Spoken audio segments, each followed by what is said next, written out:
Hello and welcome. You're watching Good Morning India. I'm Rishika Barua. Well, the big story we're tracking today, Elon Musk just took control of Twitter and fired its top executives. US media has reported late on Thursday in a deal that puts one of the top platforms for global discourse in the hands of the world's richest man.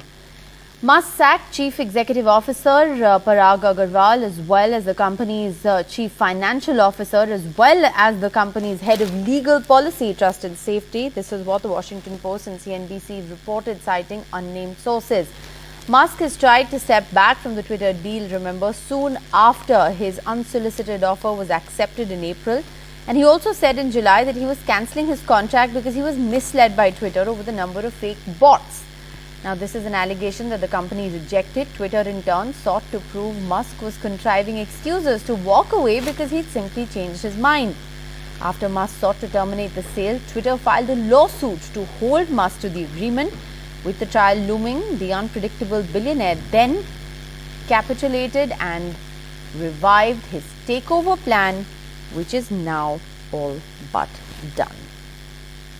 Let's go right across to NDTV's Rubina Mungia joining us on the phone line with the very latest. So, Rubina, the Twitter deal is done. The world's biggest platform in terms of public discourse is now owned by the world's richest man. Yes, Elon Musk has finally taken over Twitter, and the Elon Musk and Twitter saga that began with the Tesla billionaire, shoring up the stock in the social platform and raising stock prices, has finally culminated in the takeover of the platform. Elon Musk is now the CEO of Twitter, and day one has been a bloodbath for the existing executives. As Musk took over the platform, he has immediately fired the current CEO Parag Agrawal, CFO Ned Segal, legal and policy head Vijay Agade, as well as Sean Edge, the legal counsel, as per the US report. Musk has previously taken aim at, existing executives for having a left-leaning bias. Now, earlier this week, Musk said that he was buying the company to have a common digital town square where a wide range of beliefs can be debated in a healthy manner. Now, Musk's takeover raises questions over his plans to increase profitability in an increasingly volatile economic climate for advertising agencies. Elon has previously talked about cutting staff by 75%, though he has since backed out and denied that statement. Regardless, job cuts still remain on the table. Musk has also talked about pivoting the company to create X or WeChat-like platforms that would serve as a one-stop shop for all communication, services and payments. It is also believed that he will allow Donald Trump back on the platform as part of his bid to change moderation on Twitter and to create a level platform for speech. Now, moreover, Musk has also suggested that governments and companies might be charged to stay on the platform. So we'll have to see what Elon Musk has planned for Twitter in the future. But right now, it's a very volatile environment. The trading of the Twitter has been held for today at the New York Stock Exchange. All right. So trading for Twitter held on the stock exchange today, as of course this takeover formalities are now being completed. Elon Musk has reportedly fired the CEO, the CFO, as well as the legal head. Thanks, Rubina, for joining us with those details. Let's go right across now to NDTV's Priyanshi joining us in the studio for more. Priyanshi, I mean, this has been one of those deals. Will it happen? Won't it happen? First, it was an absolute shock when, we saw that Elon Musk had showed interest in this deal. He then backed out, after which Twitter sort of held him accountable to the deal. And now it's finally done. There's a complete change of guard as far as the top brass of Twitter is concerned. That's right, Rishika. I think all of us remember that tweet that Mr. Elon Musk put out that I'm planning to buy Twitter. That day it seemed like a random tweet, but today he has finally taken over Twitter. It's a saga that started in the month of April when Mr. Elon Musk announced that he holds 9% of Twitter's shares and he is therefore the largest shareholder of Twitter. After that, there was a saga of suits, counter-suits, and finally Mr. Elon Musk has taken over. So the richest man of the world is now in charge of what can be called the most influential platform of the world. Now, after he's taken over, as we've discussed, he's fired the top brass of the company. The CEO, Parag Agrawal, and also the CFO, Nat Sehgal, both have been fired, including other top executives of the firm. That is something that was being expected because Elon Musk had sort of a bitter relationship with Parag Agrawal. Both of them were also involved in a Twitter fight. Remember when Mr. Elon Musk sought a sort of response from Twitter about fake and spam bot accounts, Parag Agrawal gave a detailed response on his Twitter account, gave a detailed threat, and after that Elon Musk replied with a poop emoji. So there was a sort of complete public banter that was going on between Elon Musk and Parag Agrawal. So it was clear that Elon Musk wouldn't want him when he takes over. So that is what we are seeing now. Now let's take you through the timeline a little bit. As I said, it started on April 4th when Musk said that he is the largest shareholder of Twitter. Then after that, on April 4th, Twitter also approved Musk's appointment on their board of directors. After that, this was in April as well. Twitter approved his appointment on the board of directors. Then Musk said that he doesn't want to join the Twitter board of directors. He said that he could express some concerns, and he said that I don't want to join the Twitter board of directors. April 13 is when Musk announced his final offer. He said, this is my final offer to take over Twitter, and it was an offer of $54.2 per share that came down to a total of around $44 billion deal to take over Twitter. April 25, Twitter agreed to Musk's, the Twitter shareholders agreed to to Musk's $44 billion Twitter deal. After that, there were suits and countersuits, and now finally Musk has taken over. He's also written a letter to the advertisers saying that I'm doing this because of my love for humanity, and as he's continued to say that I will make it a free speech platform, less censorship. It's currently far left. I don't want to make it far left or far right. I want to make it politically neutral. So we'll see what happens, as these are Musk's visions for the platform. Well, absolutely. What happens is a big question that remains to be answered. Meanwhile, we have N.S. Napinai, advocate of the Supreme Court and founder of the Cyber Sati Foundation, joining us for a quick reaction. This was something that was in the offing, and we knew that, you know, it's something that is going to eventually happen. The timeline, of course, wasn't clear. What does this mean for India? How are we looking at these developments? Well, it is interesting times indeed, because on one hand, Musk is heard to say that he will not be promoting too much of censorship, but at the same time, he has also said that he will not allow for far right or far left. So if you're going to combat hate speech, then necessarily some restrictive framework will have to be put in place. So it's a little contrarian there. And why I said interesting times is that we have a news report right today saying that there are some amendments to the intermediary guidelines are likely to come up. So the intermediary guidelines already mandate certain levels of regulatory framework which involve platforms moderating content. And now it looks like there may be a heightened form of moderation that may be called upon. But whichever regulatory framework you look at, it doesn't ask a platform to moderate at a preemptive level. It always asks them to moderate ex post facto, as in immediately upon actual knowledge. But the preemptive level aspect also had come in even in the 2021 guidelines, which was with respect to the use of AI for certain kinds of content, which is the toxic aspect, you know, and Twitter has indeed already faced the tagline of toxic Twitter.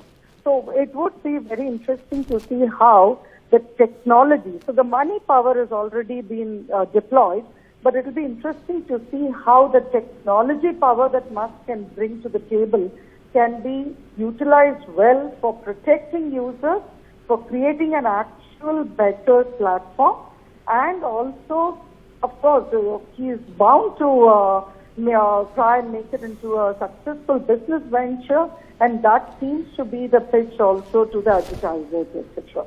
And that's a totally different ballgame. Right. You know, it's going to be very interesting to see what happens to Twitter, how much really changes as far as the social media platform is concerned. At the same time, you know, there has been a lot of talk about fake accounts, bots. In fact, you know, Elon Musk had even cited the number of fake accounts and bots as one of the reasons why he wanted to back out from the deal which of course Twitter said was an excuse that he was using because he just changed his mind. What are the kind of changes you anticipate would happen in the near future? Anticipation will presuppose that I know what Musk's mind works on. So I wouldn't use the word anticipate, but this is my wish list. So the bot account aspect is something that is critical for all of us as users and for regulators also. So weeding out bot accounts is critical, and I would hope that that is something that he would actually get down to. And you rightly said, this is also a lesson for anybody who makes a pitch, that they have to carry through with it. They have to put money where their mouth is. Because it's a great lesson for everyone that you can't just make a statement for the sake of it and back out. You have to carry it forward. So weeding out bot accounts, but most critical for me is weeding out hateful content, weeding out toxic content, weeding out content which is like, bullying or harmful trolling aspects of it, and sharing of violent content against women, against children, terrorist acts. So actions against each of these with better use of technology or technology mediated or technology enabled tools, these are very critical for any platform. And here is an opportunity for Musk to lead from the front. So I would really hope for those kind of developments and modifications. And things to happen without it being high-handed. To also set an example to show that big tech cannot dictate, they also have to conform. Moving on, Prime Minister Narendra Modi spoke to Britain's new Prime Minister Rishi Sunak, and Prime Minister and his British counterpart discussed the need to close a balanced free trade deal as between India and the United Kingdom. Mr. Sunak tweeted a thank you and tagged Mr. Modi. Well, this is an important political development that comes in at a time when India is looking for that comprehensive strategic partnership with the UK. The two prime ministers have in fact spoken, and top of mind has been the talk of the free trade agreement, or the FTA. Mr. Sunak in fact tweeted to thank Prime Minister Modi for his kind words as he starts his new role. And as we deepen our security, defence and economic partnership in the months and years ahead is what he went on to tweet. The first Indian origin Prime Minister of Britain and the youngest leader to hold the top post in the United Kingdom in over 200 years. Well, what's also interesting is, let's just take you through a little bit of the archives. Here's an excerpt from an interview in 2015. This is what Rishi Sunak said about his father-in-law, Narayan Murthy. Tell me a bit about your big boss, Mr. David Cameron. He's tried in the last 5 years very hard to reach out to the Asian community, to be seen to be doing a lot of things in building kind of the India-UK relationship. And a lot of people say that this is a very strategic move, because in 2010, only 16% of people from the Asian community voted Conservative, whereas more than 60% voted for the Labour Party. We don't know the figures this time around as yet, but is there an attempt, you think, led by Mr. Cameron and his party, to reach out to the Asian community in the UK? Well, I think he has a clear commitment to people from all different communities, and although that 16% number referred to people from all different types of minority background, actually for Indians, for example, the number was 24%. So it's already doing much better, and I'm sure the results this time around will show huge improvement on that. And look, I think he's very committed to India, and you've seen that in the manifesto. One of the few countries that was singled out was India, where he said, we want to build on our very strong relationship with India. We are going to push for an EU-India trade deal, which is excellent news, and I'm excited about that, and also support India's aspirations to have a permanent seat on the UN Security Council. And if you look at the manifesto, there aren't many other countries that get that kind of mention, so I think you can see how important it is to him. He's obviously made several trips to India. We recently had the unveiling of the Gandhi statue in Parliament Square, and he's been very engaged in the community, and I think he finds it's a community where the values of families like mine resonate with the values of the Conservative Party. Your father-in-law is obviously Narayan Murthy. Everyone, he's a household name in India. Tell me, Rishi, when you told him about your decision to get into politics, what was his reaction? He was excited. He was very excited, and he's been incredibly supportive. I mean, I'm very fortunate, to have someone like him as as family. I get to benefit from his guidance, his advice, and that's quite special. To have that and to have his support. So I feel very fortunate, really. I mean, it's obviously very intimidating as well. Yeah. So there's that as well. But net huge benefit. And he's been here the past few days with all of us, and to come and support me, which was very special and lovely to have him here. So okay, and do you sort of have these coffee table conversations with him, saying that what should I do about this, what should I do about that? I mean, and what kind of advice does he give you? Yeah, of course. I mean, of course we do. We talk about it a lot, and and he gives me great advice. And I think that you're probably more used to hearing it than I am, because he's, as you said, he's well respected and listened to in India, and it's the same advice that he has for me. And it's just live your life with integrity. Try and do the right thing. And one of my favourite quotes of his is, in God we trust, but everyone else needs to bring data to the table. And it's something that I try and live by as well. So I'm always interested in getting the data and getting the facts, before coming to a firm conclusion. And as I said, always is trying to do the right thing. And while breaking news that's coming in, it's a huge setback as far as the TRS is concerned. The Cyberabad police, which remember has arrested or rather detained 3 individuals linked with the alleged Operation Lotus. The court in Hyderabad now has refused to grant remand of the 3 people who were detained by the police for allegedly trying to bribe 4 MLAs of the ruling TRS. This is the big story that we're tracking at this hour.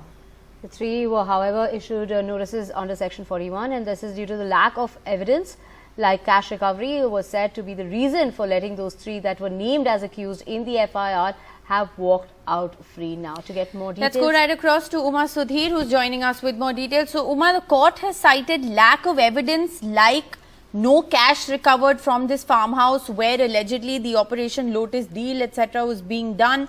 It is a huge setback to the big claims that were made by the TRS of an Operation Lotus underway in Telangana. Yes, indeed. It's a setback to the Cyberabad police, which in fact in the FIR had mentioned that they have unraveled this kind of a conspiracy, as they called it, to try and buy the TRS MLAs, and amounts, at least in the complaint that pilot Rohit Reddy, the Tandur MLA, had put out. He had suggested that 100 crore rupees was being offered to him and 50 crore rupees to each of the other MLAs that he manages to bring along with him to make the switchover of the parties. And that's why the meeting was taking place, the secret meeting was taking place in the Moinabad farmhouse. But the police did not show any currency, as we have been reporting from day one onwards, and that's precisely one of the reasons which the court has cited, saying that there is not enough of that kind of evidence, even though they are now have issued notices to them under Section 41 of the Code of Criminal Procedure. But after having been subjected, or rather undergoing the medical test at the police station itself, Moinabad police station itself, and then they were taken to the ACB court at Nampally in Hyderabad yesterday evening, and that's where the court in fact said that the remand will not be granted and they can walk free. So the very dramatic twist that this entire episode is taking, right from at a time when we have hardly a week left for the Munugod Bipole, which is being dubbed by many as possibly India's most expensive election, and it appears like both TRS and BJP are fighting it out like a very high stakes battle. And at this time, this allegation of MLAs being bought for hundreds of crores, as it would appear. And then it appeared like I said, back to the BJP, and then now the TRS in a sense seems to be on the back foot with the court saying that the remand will not be granted. Interestingly, the 4 TRS MLAs who were supposed to have been bought, 3 of them had in fact won on a Congress ticket in 2018, and they had in fact made the switch to the TRS in June of 2019. That is after 12 of those MLAs in fact switched over, and therefore they did not attract provisions of the anti-defection law. At that time, Uttam Kumar Reddy had been elected as an MP, and he had resigned as MLA, and therefore the number of the Congress legislative party had gone down to 18, and with Rohit Reddy becoming in fact the 12th MLA to join the group of Congress MLAs who was quitting the party. So 3 of these MLAs among the 4 is in fact belonging to that group who had been elected as Congress MLAs, come to the TRS, and now apparently being trying to be recruited by the BJP, which of course the BJP has denied, and they have in fact also gone to court. They have gone to the Telangana High Court alleging that this is part of a political kind of a conspiracy, they say, and they have in fact demanded that there should be a CBI inquiry or a special investigation team that should be ordered by the High Court, and they say only then the motives of this entire drama, as they have called it, would be known, and they have in fact suggested that this was done at the behest of the Chief Minister, and they have also made a link to the bypoll that's happening and saying that if such a neutral agency, suggesting that Cyberabad police, they have suggested, has not acted in a fair or unbiased manner, they have said, and they want a neutral agency, they suggest a CBI or an SIT to take over, and they say otherwise, they say there will be irreparable damage that the party would suffer before the bypoll, and that would have an impact on the bypoll itself. That's the petition that the BJP has filed in the Telangana High Court. All right. Thanks very much, Uma, for joining us with those details. And allegations of Operation Lotus in Telangana after the police on Wednesday claimed to have caught those 3 people who have now walked free, Rishika. And this is, those claims that are being made, and the BJP, of course, accusing the TRS. These 3 men, identified as Satish Sharma, seer from Faridabad, Nand Kumar, businessman from Hyderabad, and Somyajilu Swamiji from Tirupati, are said to have conspired to bribe 4 Telangana Rashtra Samiti MLAs to dump the TRS and join the BJP. The Cyberabad police in an FIR has charged them with criminal conspiracy, attempt to bribe, and also under the Prevention of Corruption Act. So these 3 people had come here. They were trying to lure and bribe these 4 MLAs into changing parties. Now we have initiated legal action on this, and we need to do a further probe. TRS MLA Rohit Reddy, in whose farmhouse the meeting took place on Wednesday evening, has complained that he was offered 100 crore rupees, central government contracts and government posts as bribe, and was threatened with ED CBI cases if he did not switch loyalties. Photos have been shared on social media to suggest the accused were close to BJP leaders. The BJP has now petitioned the Telangana High Court alleging that Rohit Reddy's complaint is politically motivated and the entire sequence of events was staged at the behest of Chief Minister K. Chandrasekhar Rao. The BJP has said the CBI or a court-ordered SIT should probe this, as this would have an impact on the upcoming Munugod bypoll. वैसे TRS party Bharatiya Janata party को criticise करने का, Bharatiya Janata party के ऊपर आरोप करने का कोई अधिकार नहीं है। मैं यही डिमांड करना चाहता हूं, केसीआर जी, जो 400 करोड़ जो बोले हैं, किधर है 400 करोड़, किसके पास है, क्यों चार्जशीट में नहीं बताए, वो लोग कौन है? हम बात करना है तो कोई भारतीय पार्टी में शामिल करना है तो हम बात करेंगे, मैं बात करूंगा, मेरे पार्टी के लोग बात करेंगे। The dramatic developments and allegations of Operation Lotus come just a week before what is being dubbed as perhaps India's most expensive election, the Munugod bypoll, where both the TRS and the BJP are going all out to win. Not just because this is the first election after KCR announced that the party is going national, also because this will set the stage for assembly elections next year in Telangana. With camera person Nagraju, Uma Sudhir, NDTV. Welcome back. The other big story we're tracking today, Foreign Affairs Minister S. Jaishankar will visit Russia on the 8th of November to meet his Russian counterpart Sergei Lavrov. Now, this is a significant meeting coming in at an extremely interesting time. Right, the visit has been announced just a day after Russia carried out nuclear drills, and Moscow and Kiev accused each other of planning to use a dirty bomb. But now that Mr. Putin has come out and said that there would not be a use of nuclear weapons, as that's what he's saying, that there is no need for that. This visit comes at a crucial moment as far as the war in Ukraine is concerned, Rishika.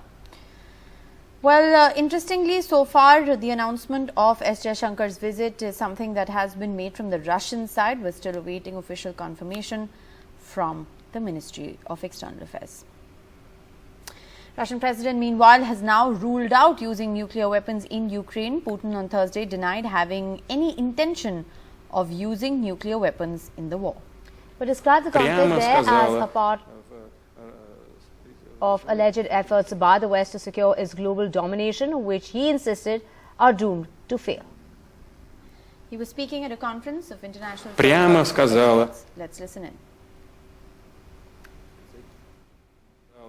В разговоре с представителем прессы.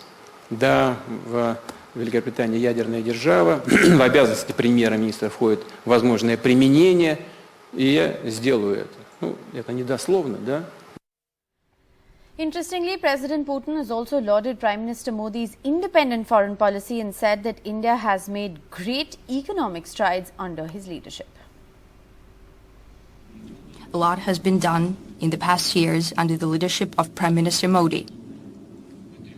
Naturally, he's a patriot of his country. And his idea of make in India, it matters, both in economic-wise and in the ethic. So India has made tremendous steps forward in development. Отчетливо понимали всю сложность подобного сближения, но шли на это. И что же мы получили в ответ? Получили, коротко говоря, по всем практически основным направлениям возможного сотрудничества нет. Well, very interesting comments there coming in from President Putin. Meanwhile, let's shift our focus to the big story that we're tracking back home. Yesterday, Union Home Minister Amit Shah has announced that all states in the country will have NIA officers in the next 2 years. This is a strategy to counter terrorism, he said. This is, of course, something that is now going to become a huge flashpoint between the states and the centre, with once again states expected to raise a banner of revolt against an outreach. Statement may lead, like Rishika is saying, to fresh set of political confrontation between the states and the centre, more so as many states have been accusing the centre of not following the federal structure.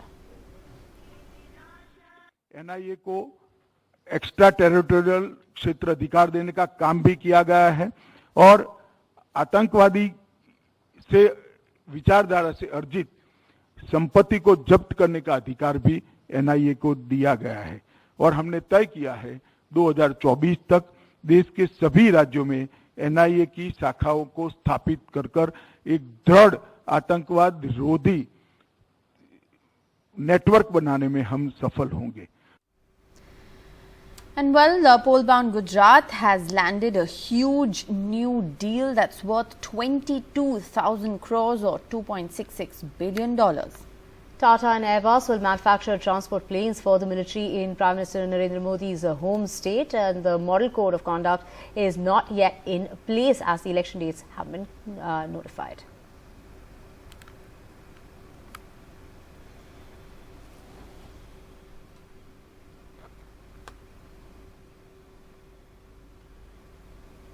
And a toxic battle, quite literally, between the BJP and the Aam Aadmi Party in Delhi ahead of civic body polls, which are expected soon. The latest flashpoint, one of Delhi's largest garbage dumps, the saturated landfill at Ghazipur. Rishika. Well, Chief Minister Arvind Kejriwal compared himself to a character from the Ramayana, Shravan Kumar, while protesting BJP workers called him a liar.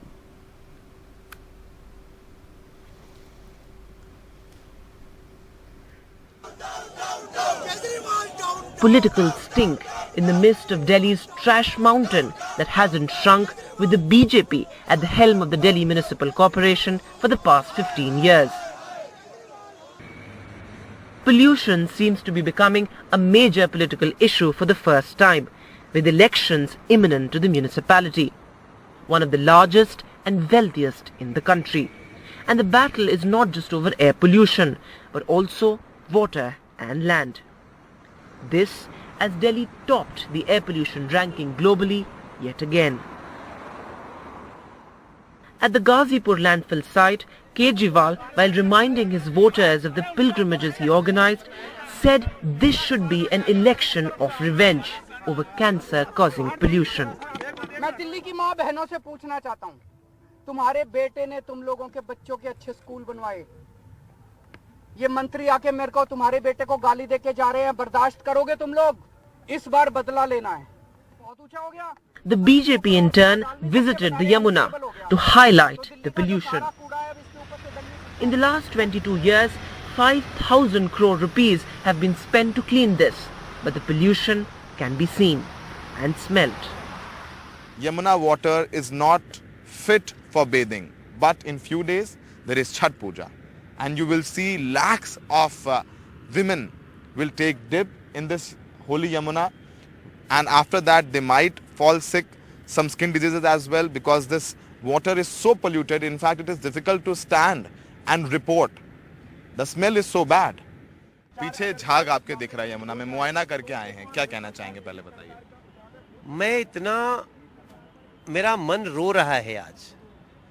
मैं पिछले साल भी यहाँ आया था, इस साल आया, शायद दावे थे कि सब ठीक हो गया है, उसके बाद भी ये झाग दिखे, और झाग तो झाग है। इसके लिए 50,000 लीटर केमिकल यहाँ पे ला करके इस झाग को छुपाने के, उसको डालने से झाग खत्म हो जाता है, वो यमुना जी में जहर डाल।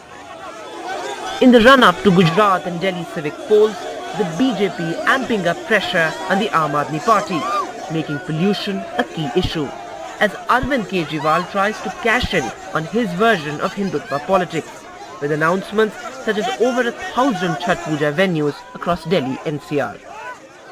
As the Aam Aadmi Party also continues to aggressively campaign in Gujarat. So what happens if the Delhi Civic Party polls, which is a prestige battle for the Aam Aadmi Party, actually coincides with those crucial Gujarat Assembly elections? In New Delhi with camera person Ashok Mahale, Vedant for NDTV. Well, Samajwadi Party leader Azam Khan was sentenced to 3 years in jail yesterday, I beg your pardon, by an Uttar Pradesh court that held him guilty of hate speech targeting Prime Minister Modi and the Uttar Pradesh Chief Minister Yogi Adityanath. Mr. Khan was granted bail and a week to appeal that sentence. The Samajwadi Party leader faces about 90 cases filed since the BJP took power in the state of Uttar Pradesh in 2017. 3 years in jail for top Samajwadi Party leader Azam Khan in a 2019 hate speech case. A court in Mr. Khan's home turf, Uttar Pradesh's Rampur, also gave him immediate bail and 1 week to appeal in a higher court. The FIR against Azam Khan in the case, filed by a local BJP leader, says Khan accused Prime Minister Modi of making the country unsafe for Muslims, called Chief Minister Adityanath a murder convict, and abused the then Rampur district magistrate, calling him biased. देखिए ये maximum punishment था। भाई नीचे कर ले यार। Bell उसमें mandatory प्रॉविजन। जी। उस बिना पर बेल। लेकिन मैं इंसाफ। यार नीचे। आजम खान की विधायकी को लेकर चला है, उसको लेकर। बात की है अभी, देखिए अभी जजमेंट आया है और अदालत भी किसी भी उस पर किसी तरीके की कोई टिप्पणी करना सही बात नहीं होगी, क्योंकि देखिए बहरहाल तो देश में लोगों का ये भरोसा है और हम भी इस बात को मानते हैं कि हमें बहुत ज़्यादातर तमाम मामला में सर्वोच्च न्यायालय और बाकी न्यायालयों ने इंसाफ दिया है। लड़ाई लंबी है, ठीक है, लड़ाई लंबी है, कोई बात नहीं है, जो एक लीगल प्रोसीजर है उसे फॉलो करेंगे। आजम खान को हिरासत में ले लिया कोर्ट में क्या? ये आपके सामने कौन है? Uttar Pradesh Deputy Chief Minister and senior BJP leader Keshav Prasad Maurya tweeted, saying that Azam Khan's political career is known for hate speeches against the BJP and society. I'm outside the Samajwadi Party office in Lucknow, and at the moment the party leaders say they have no reaction to offer on Azam Khan's conviction and sentencing. One worry for Mr. Khan would be his status as an MLA, because he's been convicted and sentenced for 3 years. Azam Khan faces disqualification, as is the rule when any lawmaker is sentenced to more than 2 years in jail.